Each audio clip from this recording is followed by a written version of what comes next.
Representatives of oil-producing countries in Africa, government officials, and key players in the oil and gas sector convene to accelerate development in the sector through the sharing of best international practices. This conference holds at a time when OPEC is meeting in Russia to address global challenges in the sector.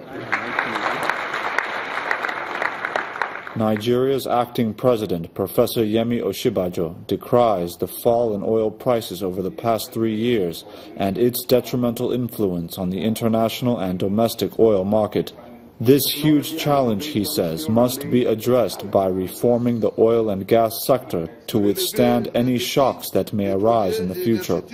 In Nigeria, we are pursuing a series of reforms along these lines, combining executive and legislative action to create a sector that is more efficient, more transparent, and more attractive to domestic and foreign investment.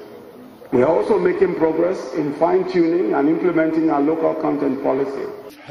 Experts proffer solutions on how to resolve the lack of access to modern energy assets, which has left much of Africa's population relegated to the use of traditional energy resources such as kerosene. They also make the case that modern technology must be adopted for optimal performance in the oil and gas sector.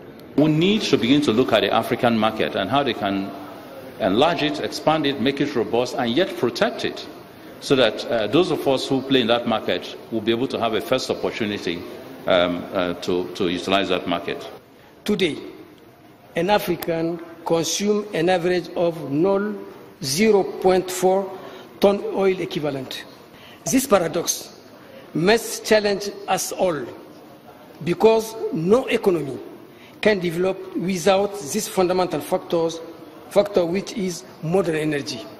For over 60 years, Africa's oil producers have continued to depend on oil despite their abundant natural and human resources.